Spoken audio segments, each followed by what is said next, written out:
அன்புள்ளம் கொண்ட சொந்தங்களுக்கு வணக்கம். மீண்டும் உங்களை பாகம் 3இல் சந்திப்பதில் மிகுந்த மகிழ்ச்சி அடைகிறேன். ஓம் நமசிவாய. சிவபுராணம் பாகம் 3.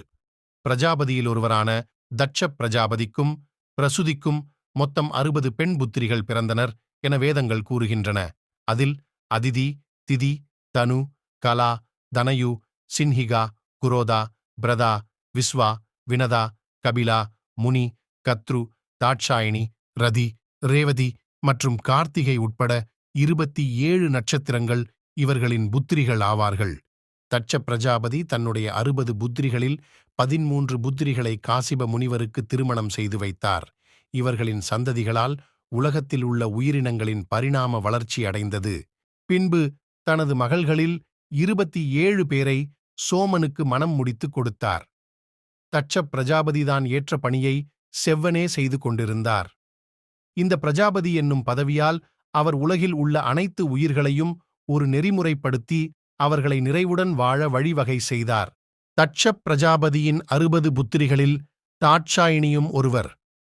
தட்ச பிரஜாபதியின் 60 மகள்களில் தாட்சாயினியே தட்ச பிரஜாபதியின் விருப்பத்திற்கு உரிய மகள் ஆவார். தட்ச பிரஜாபதி மற்ற பெண் புத்திரிகள் மீது காட்டிய அன்பை விட தாட்சாயினி மீது மிகுந்த அன்பும் பாசமும் கொண்டார். தாட்சாயினி சதி என்றும் அழைக்கப்பட்டாள். திருமாலை வணங்கி வழிபட்டு வந்த பிரஜாபதி தன் வம்ச மக்களையும் அவ்வாறு வழிபடச் செய்தார். தாட்சாயினியும் திருமாலை பக்தியோடு வழிபட்டார். தாட்சாயினி எல்லா வேதங்களையும் உபநிடங்களையும் முறையாக பயின்று தேர்ச்சி பெற்றார். இதனால் என்னவோ மற்ற பிள்ளைகளை விட தாட்சாயினி மீது மிகுந்த அன்பு கொண்டார். தாட்சாயினி இளமை பருவம் அடைந்ததும் சிவபெருமானை பற்றிய செய்திகளை அறிந்து அவரை பற்றிய தகவல்களையும் அறிந்தார்.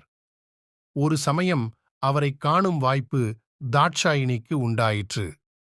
அந்த நொடியில் சிவன் மீது தாட்சாயினி மையல் காதல் கொண்டா. மையல் எண்ணம் கொண்ட தாட்சாயினி சிவனை எண்ணியே காலம் கழித்தார். பூஜை புனஸ்காரங்களில் ஈடுபடாமல் சிவன் மீது மையல் கொண்டார்.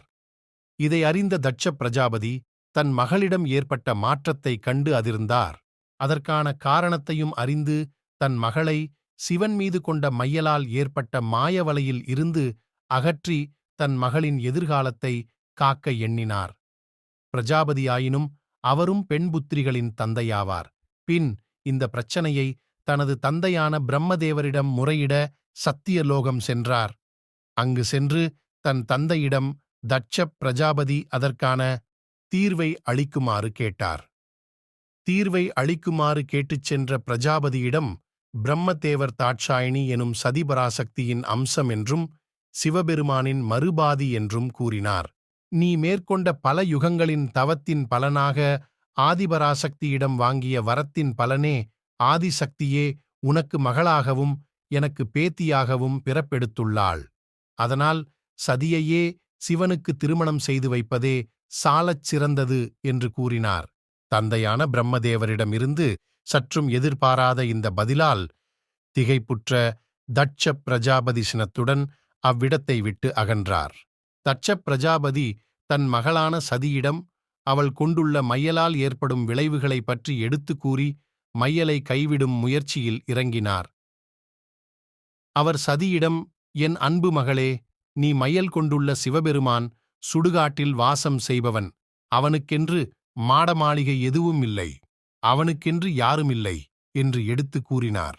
தந்தையின் முன் சதி விருப்பத்தை கூறினாள். சிவனே என் பதியாக வேண்டும் என்பதே என் விருப்பம் எனவும் கூறினாள்.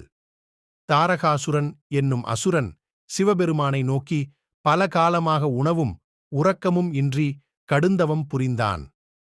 அவனின் தவத்தால் மகிழ்ந்த சிவபெருமான் தாரகாசுரனின் முன்பு உதயமாகினார்.